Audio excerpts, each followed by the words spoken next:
Le guide de l'auto.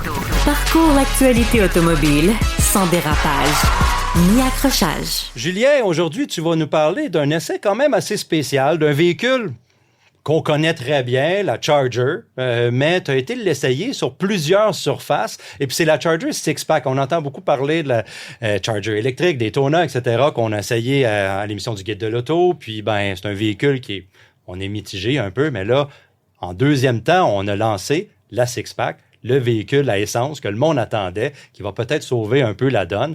Alors, je veux que tu me parles de ton essai parce que quand même, t'as pas essayé un six-pack de véhicule, mais bien un 4-pack parce que c'est 4 différents modèles que tu as pu mettre à l'essai. C'était le fun parce qu'on avait vraiment tous les véhicules à disposition. Dans le fond, comme tu disais, il y a la Daytona qui est de 100% électrique et les six-packs sont tout à essence avec un moteur 6 cylindres Hurricane. Ouais.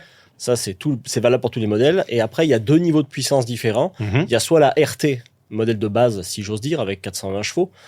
Là encore, on parlait de BMW tantôt, modèle de base. Les modèles de base sont de plus en plus performants. Maintenant, c'est 400 chevaux ou rien, les modèles de base. Donc ça, c'est les RT. Ouais. Et après, on a soit 2 portes, soit 4 portes, au choix. Et après ça, il y a la Scat Pack, 2 portes, 4 portes aussi. Mais elle, on a 550 chevaux. Avec le même moteur biturbo, c'est juste qu'il y a des différences techniques, pression de suralimentation plus forte, certaines pièces revues pour améliorer les performances. Ouais. Mais globalement, ça reste un véhicule assez proche. Et l'autre intérêt aussi, c'est qu'on peut la modifier pas mal. En fait, on a aussi des choix de couleurs un peu le fun, du bleu, du orange, du rouge. Il y a aussi des bandes décoratives, des bandes Fradzog. Pour ceux qui aiment l'histoire de Dodge, ça résonnera quand même assez fort. Fradzog, Hugues, tu nous as déjà dit que ça voulait dire absolument rien. Ça ne veut absolument rien dire. Sur une napkin de bar, et c'est ça. Donc, on veut le rappeler. Tu vois, le napkin de bar, on est arrivé jusqu'aux bandes décoratives d'une Charger 2026. Ouais. Mais non, c'est ça. Il y a aussi un toit vitré qu'on peut avoir en option, des sièges aussi un peu plus jolis, des couleurs intérieures aussi avec du rouge, par exemple. Donc, il y a pas mal de choix pour faire une voiture à son goût et sortir un peu de l'éternel VUS gris ou blanc là. Ouais, ben on veut jouer cette carte-là chez c'est bon, pour être capable de vendre le véhicule, des véhicules assortis, puis des véhicules qui sont personnalisés pour des gens, puis ramener un peu la clientèle là, qui était aussi fidèle là, qu'on a gravement besoin là chez Stellantis. C'est sûr, mais en plus ce qui était bien c'est qu'il y avait aussi une Daytona qui était là, fait que j'ai aussi pu conduire l'électrique en même temps. Aussi. Ouais, et en fait, ce qu'il en ressort, on a fait 2 tests différents. Un sur la route, un sur une piste de rallye. Ça, je vais vous en parler dans un deuxième temps. Oui. C'était le fun, mais c'est quand même un peu particulier comme exercice. Par contre, sur la route, on était dans le Vermont. Par contre, avec des pneus 4 saisons. Il avait neigé le matin. Ouais, les Américains, ils n'aiment pas ça, les tailleurs d'hiver. Non, je sais, mais c'est parce que... Petite montagne, petit flocon, s'il vous plaît. Ouais, mais c'est bon pour faire ils sont pas habitués à la neige dans le Vermont, c'est vrai que... C'est les distances de freinage, parce que c'est le fun des dérapages, mais les distances de freinage... Ouais, puis c'est une voiture qui est lourde, hein, donc c'est plus de 2 tonnes, donc je peux dire que le premier virage que tu prends... Enfin, moi, c'est dans le stationnement, en fait. Je vais pour sortir, j'ai failli frapper le trottoir à côté, en étant persuadé que c'était des pneus d'hiver. Je m'arrête, j'ai dit, mais c'est pas possible, je regarde, 4 saisons. J'ai dit, bon, j'ai gardé ça en tête pour le reste de l'essai. Ouais. Et puis après ça a séché en après-midi, donc on a pu aussi rouler sur l'asphalte, donc ça donnait des bonnes conditions de roulage. C'est sûr que c'est une voiture qui est quand même assez lourde, assez imposante. Hein. Ça reste une Charger malgré tout. C'est pas une petite sportive. Ou ce que je disais un peu dans mon essai, c'est on n'est pas chez BMW ou Audi là. Oui, évidemment. C'est quand même une voiture assez grosse, qui est un petit peu plus pataude, un peu moins agile qu'une allemande, mais qui a aussi un agrément de conduite certain. C'est une voiture qui est moi, je l'ai trouvé intéressante à conduire, cette voiture-là. C'est vraiment dans la droite ligne d'une voiture américaine, avec ses spécificités, avec son caractère propre, et un peu son mauvais caractère des fois, mais moi, j'ai pas détesté ça, en fait. C'est une manière de rouler différente, et ça apporte quelque chose que n'avait plus Dodge, en vérité, puisque c'était plus le cas avec le retrait du modèle précédent. Et je pense que c'est une bonne chose. Puis le Hurricane, il y a beaucoup de monde qui va crier au sacrilège, parce qu'il y a plus de 8 sous le capot. Déjà, le 6, moi, je trouve qu'il sonne très bien. Honnêtement, je l'ai trouvé une belle sonorité, j'ai bien aimé ça. Et puis, le modèle RT à 420 chevaux, c'est déjà amplement suffisant. Sincèrement, c'est pas nécessaire de passer à la Scat Pack, à moins qu'on veuille absolument le dernier cri le plus puissant, parce que des fois c'est aussi un peu psychologique de vouloir le plus puissant. Mais honnêtement, moi je trouve que la Scat Pack, c'est pas nécessaire. RT, ça fait déjà très bien le travail, ça marche déjà fort. Il y a juste la boîte de vitesse que je trouve un peu paresseuse quand tu veux rouler vraiment en mode sport et que tu veux passer les vitesses manuellement. Il y a vraiment un gros délai quand tu appuies sur les boutons. Ouais, c'est souvent ça maintenant. On se répète dans cette critique-là, parce que ce sont des transmissions qui sont calibrées pour des voitures sport, mais souvent sont calibrées dans des groupes entrepropulsants qui veulent économiser dans conduite normale. Donc, faire ces changements-là, souvent, c'est comme des compromis. Là. Ouais, en mode sport, quand tu restes en automatique, c'est mieux. Parce qu'elle les passe tout toujours un petit peu, ouais. Mais par contre, c'est vrai que moi, quand je me suis mis en manuel, tu te fais surprendre tout le temps par le limiteur, en fait. Parce que entre le moment où tu appuies et le moment où la vitesse se passe pour vrai, tu touches le limiteur à chaque fois. En fait, c'est agaçant. Donc ça, c'est un peu dommage. Mais pour le reste, moi, je trouve que ça fait du bon travail. C'était pas trop ferme en suspension, ce qui va être bien pour chez nous. Le Vermont, on est même bien mieux revêtu que nous. C'est quand même ferme quand c'est vraiment très mauvais, ça tape un peu fort quand même, mais ça reste acceptable. Tu peux envisager le quotidien avec cette voiture-là, d'autant plus que tu as un haillon, tu as 4 vraies places. La 2 portes, l'accès est un peu moins facile parce que tu as 2 portes, mais la 4 portes, l'accès, il est excellent. Tu as juste la tête, comme c'est un peu fuyant l'arrière, faut faire attention de ne pas te cogner. Mais une fois que tu es rentré dedans, par contre, si tu mesures 6 pieds et moins, il n'y a aucun problème là. C'est vraiment bien. Donc je pense que ça peut être intéressant aussi pour des gens qui voudraient un véhicule distinctif et qui veulent pas rouler en VUS. Il en reste quand même, malgré tout. Oui. Et qui veulent un véhicule un peu, un peu champ gauche, qui sort un peu de l'ordinaire. C'est intéressant. C'est un véhicule qui est assemblé chez nous, au Canada. Oui.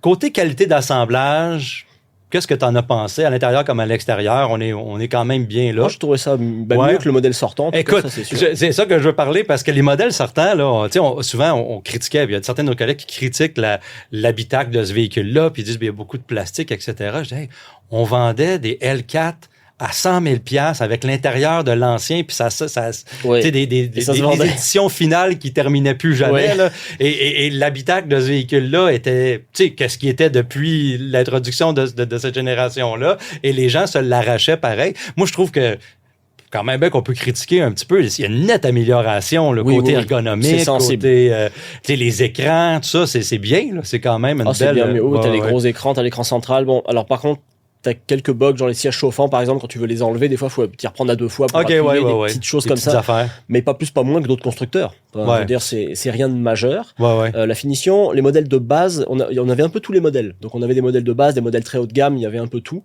Les modèles de base, oui, t'as un peu de plastique aussi sur le bas des portes et tout. Bon, c'est effectivement, mais c'est correct. Puis les modèles haut de gamme sont beaux. Moi, je trouve que ceux avec des sièges un petit peu chic, avec des surpiqûres et tout, c'était quand même joli. Moi, j'ai trouvé ça plutôt bien fait. Mais puis puisqu'on parle un peu de beauté et autres, je pense que c'est le moment de faire le pont avec les tarifs, parce que la voiture en PDSF, on est à 59 995 pour une RT 2 portes de base. Si tu veux 4 portes, faut que tu rajoutes 3 000. Et si tu veux la Scat Pack, faut que tu rajoutes 10 000. Et la Scat Pack 4 portes, tu rajoutes 3 000. Sauf que autant je trouve qu'à 59, un peu plus de 60 000 quand tu vas mettre transport, réparation, les taxes, etc. Mais à ce prix-là, moi, je la trouve pas inintéressante. J'ai certains confrères qui l'ont critiqué pour son prix. Objectivement, une voiture à deux portes sportive de 420 chevaux, toute cette puissance-là, avec des performances comme ça, un caractère comme celui-là. Je pense un bon niveau d'équipement quand même. Correct. Je pense que malgré tout, à ce prix-là, moi je trouve ça horriblement cher, mais c'est le prix. Il y a plus grand chose. Qu'est-ce qu'il y a sur le marché quand tu vois qu'une Golf R aujourd'hui, 50 000 $, c'est rendu un prix normal, puis même une Acura Integra Type S qui dépasse les 50 000 aussi. En vérité, à 59, c'est pas si terrible que ça, malheureusement. Par contre, je trouve que la Scat Pack à 70 000, puis tu peux monter jusqu'à... Quand tu me demandes des options et tout, tu peux monter à 80, 82 000. Là, par contre, pour moi, la Charger avec 80 000 $, ça marche plus. Là. On est trop haut. Chez Stellantis, on est en train de, je vais me permettre le terme, garrocher des MI dans absolument tout, parce que c'est un moteur qui est payant, qui est performant, et que les Américains veulent acheter, et même s'il est techniquement inférieur souvent dans les applications qu'on le voit au moteur Hurricane, côté puissance, côté techniquement là.